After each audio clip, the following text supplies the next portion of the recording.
సుమన్ టీవీలో మీ business promotions కోసం ఈ కింది నెంబర్ను సంప్రదించగలరు.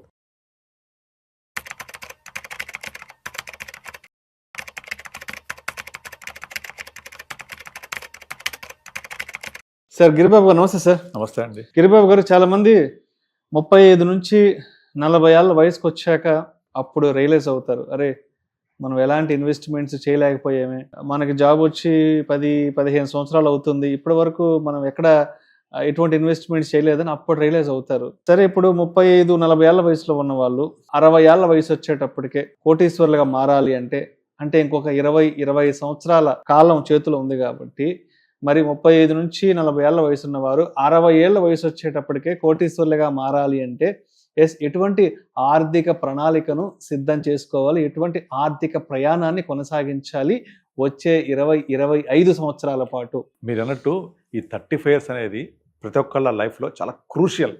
అంటే మనం ఎట్లయితే చదువుకునేప్పుడు ఇంటర్మీడియట్ అనేది ట్రాన్స్మిషన్ ఫామ్ ఎలా అయితే ఉంటుందో 10th వరకు ఒకలాగా ఉంటుంది, ఇంటర్ నుంచి వాళ్ళ దశ అనేది కంప్లీట్గా మారిపోతుంది. అంటే కాలేజ్ ఎడ్యుకేషన్, ఇంజనీరింగ్ లేదా ప్రొఫెషనల్ ఎడ్యుకేషన్ వెళ్ళిపోతారు. అలాగే మన లైఫ్ స్టైల్లో కూడా మనము ఒక 35 ఇయర్స్ అనేది ఒక మంచి ట్రాన్స్ఫార్మేషన్కి ఒక టర్నింగ్ పాయింట్ అని చెప్పొచ్చు. ఎందుకంటే జనరల్గా 22-23 కల్లా మీ ఎడ్యుకేషన్ అయిపోతుంది. ఇక 24-25 కల్లా జాబ్ ట్రయల్స్ చేసి జాబ్ రావడమో లేకపోతే బిజినెస్లోకి ఎంటర్ అవ్వడమో చేస్తే ఒక 35 వరకల్లా ఆ జాబ్లో సెటిల్ అవ్వడం, ఒక మంచి ప్యాకేజ్ లాగా మనీ శాలరీ రావడం, పెళ్ళి అయిపోయిన అప్పటికి ఒకళ్ళు ఇద్దరు పిల్లలు పుట్టడం, ఇక భవిష్యత్తు లక్ష్యాల వైపు అడుగులేయడం, ఇవన్నీ కూడా జరిగే టైం 35. ఇప్పుడు కనుక మీరు పొరపాటున తప్పటడుగులు వేస్తే దాని యొక్క మూల్యం మీరు 60 తర్వాత చెల్లించాల్సి వస్తుంది. కనుక మీరు అన్నట్టుగా 25 ఇయర్స్ 35 to 60 అంటే 25 ఇయర్స్, ఈ 25 ఇయర్స్ పాటు ఏదైతే మీ యొక్క లైఫ్ స్టైల్ని మలుచుకుంటారో 60 తర్వాత 60లో 20 లాగా ఉండాలి అని చెప్తుంటారు కదా, అలా 60లో 20 లాగా ఉండడానికి మీకు కావాల్సిన ఆర్థిక స్థితిగతులు, ఆర్థిక స్వేచ్ఛ, ఆర్థిక భద్రత దొరుకుతుంది మీకు. కనుక 35 years is very very crucial. అందుకనే చాలా మంది నా దగ్గరకు వచ్చేవాళ్ళు క్లయింట్స్ చెప్తూ ఉంటారు, సో ఎప్పుడు 40-45 తర్వాత వచ్చినప్పుడు నేను ఆల్రెడీ 10 ఏళ్ల క్రితం నా దగ్గర సేవింగ్ చేసే కెపాసిటీ ఉండింది, నేను చేయలేకపోయాను, నా దగ్గర అప్పుడు డబ్బులు చాలా ఉండే చేయలేకపోయాను చెప్తుంటారు. ఆ మిస్టేక్స్ చేయొద్దు. ఎట్టి పరిస్థితుల్లో మీరు 35 వరకల్లా మీ ఏజ్, మీ యొక్క ఎనర్జీ లెవెల్స్ చాలా హై ఉంటాయి కాబట్టి మీ రిస్క్ సామర్థ్యం కూడా చాలా ఎక్కువ ఉంటుంది. కనుక మీకు వారన్ బఫెట్ ఒక సూత్రం చెప్తూ ఉంటాడు, ఇన్కమ్ మైనస్ ఎక్స్పెన్సెస్ సేవింగ్స్ కాదు, ఇన్కమ్ మైనస్ సేవింగ్స్ ఎక్స్పెన్స్ చేయండి అని. అంటే ఆ సేవింగ్స్ చేసేటప్పుడు ఇన్కమ్ జనరేట్ అయితే అవుతుందో, అంటే శాలరీ రూపంలో కావచ్చు, బిజినెస్ రూపంలో కావచ్చు, దాంట్లోంచి అన్ని ఖర్చులు పోయిన తర్వాత సేవ్ చేసే బదులు సేవింగ్ చేశాక ఖర్చులు పెట్టండి. అంటే చిన్న మార్పు చేయాలి మన ఆర్థిక సూత్రంలో, ఆర్థిక ప్రణాళికలో. ఆ ఒక చిన్న మార్పు చేశారంటే మీ లైఫ్ మొత్తం కంప్లీట్గా సెట్ అయిపోతుంది, మారిపోతుంది. సో మీ ఇన్కంలో నుంచి సేవింగ్స్ పోవాలి. ఈ సేవింగ్స్ ఎందుకు చేయాలి అంటే, నాకు భవిష్యత్తు ప్రణాళికలు ఏమున్నాయి, మా పిల్లల ఎడ్యుకేషన్, పిల్లల మ్యారేజు, ఇల్లు కొనుక్కోవాలి, కారు, లేకపోతే వెకేషను, లేకపోతే నాకు రిటైర్మెంట్ ప్లానింగ్, ఇవన్నిటికీ సరిపడా కార్పస్ ఎంత కావాలి, ఈ కార్పస్ ఎలా జనరేట్ అవ్వాలి, ఎంత ఇన్వెస్ట్ చేయాలి, నాకు వచ్చే ఇన్కమ్ ఎంత, ఇవన్నీ ప్లాన్ చేసుకొని మీరు 60 కోసం ప్లాన్ చేసుకొని 35లో స్టార్ట్ చేసేస్తే రిమైనింగ్ ఎవ్రీ మంత్ ఖర్చు పెట్టుకుంటూ వెళ్ళిపోండి. అలా ఖర్చు పెట్టుకుంటా వెళ్తే ఆటోమేటిక్గా మీ యొక్క ఫ్యూచర్ లక్ష్యాలు ఎప్పుడైతే మనకు కనపడుతుంటాయో క్లియర్గా, ఎస్ నేను 60కి వెళ్ళేప్పటికి నా దగ్గర ఇంత డబ్బులు ఉంటున్నాయి, మా అబ్బాయి ఎడ్యుకేషన్ పలానా ఏజ్లో పలానా ఇయర్లో వస్తుంది, ఎస్ దానికి బడ్జెట్ ఉంది, మా అమ్మాయి పెళ్లి లేదా ఇంకో అబ్బాయి పెళ్లి లేదా నా వెకేషన్, కారు, ఇల్లు పలానా ఇయర్లో నేను అచీవ్ అవబోతున్నాను, అప్పటి వరకల్లా నేను ఇంత ఇన్వెస్ట్ చేస్తున్నాను, ఇంత డబ్బులు వస్తున్నాయని ఇంకా ప్లాన్ చేసుకోండి. మీకు ఒక క్లారిటీ ఉంటే అసలు ఇబ్బందే ఉండదు. నార్మల్గా ఇదంతా ఎప్పుడు చేయాలి, మనము 35 ఎప్పుడు చేయాలి. అందుకని మీరు అన్నట్టు 35 years is very very crucial. Risk తీసుకోగలము, మన దగ్గర డబ్బులు ఎక్కువ ఉండే టైము అండ్ సరిపడా టైం కూడా ఉంటుంది. 35 to 60 25 ఇయర్స్ టైం ఉంటుంది. సో అన్ని విధాలుగా ప్రాపర్గా ప్లాన్ చేయాలి అంటే 35 years is the crucial age. ఇంకొకటి ఏంటంటే, చాలా మంది చేసే మిస్టేక్ ఏంటంటే, ఈ 35 ఇయర్స్ అప్పుడు నేను రిస్క్ తీసుకోగలను కదా అని చెప్పేసి విపరీతంగా రిస్క్ తీసేసుకోవాలి అని చెప్పేసి crypto currency, F&O trading, futures and options, ఇలాంటి వాటిలలో క్విక్ మనీ కోసం ట్రై చేస్తుంటారు. అది ఎప్పటికీ రాదు. క్విక్ మనీ అసలు జరగదు, పాసిబుల్ అవ్వదు కూడా. So crypto currency, F&O, futures and options, friends tips ఇచ్చారు, లేకపోతే ఇన్స్టాగ్రామ్లో టిప్స్ వచ్చాయి, వాట్సాప్ టిప్స్ వచ్చాయని కనుక తీసుకుంటే డెఫినెట్లీ మీరు మీ గోయి మీరు రోవుకున్నట్టే. ఎందుకంటే ఇలా ట్రేడింగ్ అనేది ఓన్లీ షార్ట్ టర్మ్ మనకు రిటర్న్స్ ఇస్తా తప్ప లాంగ్ టర్మ్ వెల్త్ క్రియేట్ చేయలేదు. మీకు పవర్ ఆఫ్ కాంపౌండింగ్ అనేది 8th వండర్ ఆఫ్ వరల్డ్. ఈ పవర్ ఆఫ్ కాంపౌండింగ్ అందరూ వాళ్ళ గ్రోత్ కోసం కాకుండా ఇప్పుడు ఫర్ ఎగ్జాంపుల్ ఇప్పుడు క్రెడిట్ కార్డ్ బిల్స్ ఉంటాయి. ఆ క్రెడిట్ కార్డ్ బిల్ కనుక మీరు every month only minimum bill కట్టుకుంటూ పోయారనుకోండి, మీ బిల్లు ₹1,00,000 ఉంది, ఎవ్రీ మంత్ కేవలం మినిమం బిల్లే కడుతుండ్రు. ఎప్పుడో తెలుసా మీ క్రెడిట్ కార్డు మొత్తం క్లియర్ అవ్వాలంటే 6 ఏళ్ళు పడుతుంది. ఓన్లీ మినిమం అమౌంట్ కట్టుకుంటూ వెళ్తే మీ క్రెడిట్ కార్డ్ బిల్లు మొత్తం ₹1,00,000 తీరాలంటే 6 సంవత్సరాలు పడుతుంది. అంటే మీకు చక్రవడ్డీ అంత భయంకరంగా తినేస్తుంటుంది. అందులో ఈ చక్రవడ్డీ తినేస్తుంది కాబట్టి మనం కడుతున్నాం వాడికి. దీన్ని రివర్స్గా యూజ్ చేసుకోండి.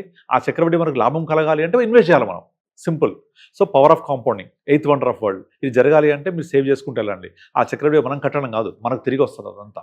సో అందుకే వారన్ బఫెట్ ఒక స్టేట్మెంట్ ఉంటుంది, compounding is the one who receives, one who understands, but compounding is the one who pays, who doesn't understand. అంటే అర్థమైన వాళ్ళు ఏమో రిసీవ్ చేసుకుంటారు కాంపౌండింగ్ ఇంట్రెస్ట్, అర్థం కాని వాళ్ళు పే చేస్తారు. చాలా మంది అది అర్థం కాక క్రెడిట్ కార్డ్ తీసుకొని ఆ క్రెడిట్ కార్డ్ తోటి చర్నింగ్ చేసుకుంటూ అప్పులో ఊబిలోకి దిగిపోయి ఆ చక్రవడ్డీలోకి వెళ్ళిపోయి ఆ ఊబిలో కంటిన్యూ అవుతూ ఉంటారు. దాంతో బయటకు రాలేక సతమతం అవుతుంటారు. చాలా మంది చూస్తుంటాం కదా, ట్రేడింగ్ లో లాస్ అయ్యి ఆత్మహత్య చేసుకోవడం. బట్ అదే చక్రవడ్డీని, అదే పవర్ ఆఫ్ కాంపౌండ్ ని ఇన్వెస్ట్ మీరు చేయండి, మీకు రివర్స్ వస్తుంది. The one who understands will receive, the one who doesn't understand will pay. కనుక ఆ చక్రవడ్డీ అంత పవర్ఫుల్ అనమాట అది. సో ఆ విధంగా 35 ఇయర్స్లో ఉన్నప్పుడు మీరు ప్రాపర్గా ప్లాన్ చేసుకోవాలి. వీటిలో ముఖ్యంగా 3 ఇంపార్టెంట్ పాయింట్స్ ఉంటాయి. ఒకటి, first of all term insurance తీసుకోవాలి 35 లోపలే. ఎందుకు టర్మ్ ఇన్సూరెన్స్ తీసుకుంటే మీకు రేపు పొద్దున 60, 65, 70 వరకు మనము ఏదైనా జరగాలనేది కుటుంబానికి ఒక ఆర్థిక భద్రత ఇస్తుంది. 35 లోపల తీసుకుంటే మీకు ప్రీమియం తక్కువ ఉంటుంది, సేమ్ ప్రీమియం కంటిన్యూ అవుతుంది.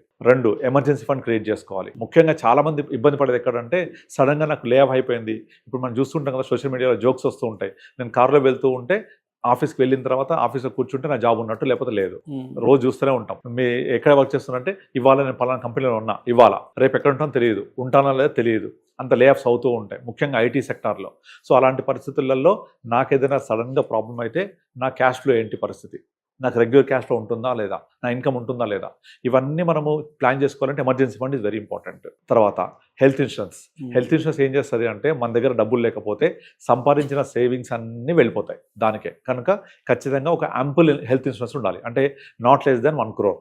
1 crore హెల్త్ పాలసీ అంటే పెద్ద ఖర్చేం కాదు ఈ రోజుల్లో. సో కనుక ఖచ్చితంగా ప్రతి ఒక్కళ్ళు కుటుంబానికి ఆర్థిక భద్రత ఉండడం కోసం 2 నుంచి 3 కోట్ల టర్మ్ ఇన్సూరెన్స్, 1 కోటి రూపాయలు తగ్గకుండా హెల్త్ ఇన్సూరెన్స్, ఎమర్జెన్సీ ఫండ్, ఈ 3 ఉన్నాయనుకోండి, ఒకసారి గుండె మీద చేసుకోండి, మీకు ఎంత భద్రత అనిపిస్తుందో.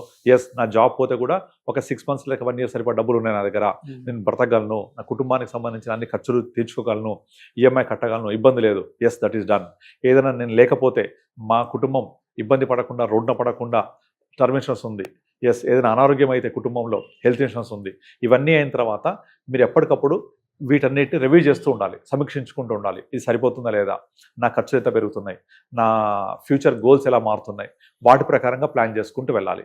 ఇవన్నీ ప్లాన్ చేసుకుంటూ వెళ్తే 35లో వేసిన పునాది పెరిగి పెద్దదై ఒక వృక్షమై, మహావృక్షమై మీకు జీవితాంతం నీడనిస్తుంది అది. కనుక ఆ 35 అంత క్రూషియల్ ఇయర్ అది. సో అందుకని అందరికి చెప్తుంటాను, మీరు 35లో వచ్చినప్పుడు ప్లాన్ చేసుకుంటే రేపొద్దున నా లైఫ్ ఎంత హ్యాపీగా ఉండాలనేది మీకు ఒక క్లారిటీ వచ్చేస్తుంది. అందుకే నేను రిచ్ అవ్వాలి, లేకపోతే నేను హై క్లాస్లో ఉండాలి అంటే మీ దగ్గర సర్ప్లస్ మనీ, ఈ డబ్బులు ఏం చేయాలబ్బా అని ఆలోచించాలి. అలా ఆలోచించగలిగినప్పుడు మీ లైఫ్ స్టైల్, మీ క్లాస్ మారుతున్నట్టే. Thank you sir, thank you so much Giribabu గారు. 35 నుంచి 40 సంవత్సరాల వయసు ఉన్నవారు వచ్చే 20-25 సంవత్సరాల తర్వాత, అంటే 60 ఏళ్ల వయసు వచ్చేటప్పటికే మరి కోటీశ్వరులుగా, ధనవంతులుగా అవ్వాలి అంటే మరి ఈ 20-25 సంవత్సరాల పాటు ఎటువంటి ఆర్థిక ప్రణాళికను కనుక రచించుకుంటే కోటీశ్వరులు అవుతారు అనే దాని గురించి చాలా చక్కగా తెలియజేశారు. Thank you so much sir. Thank you అండి.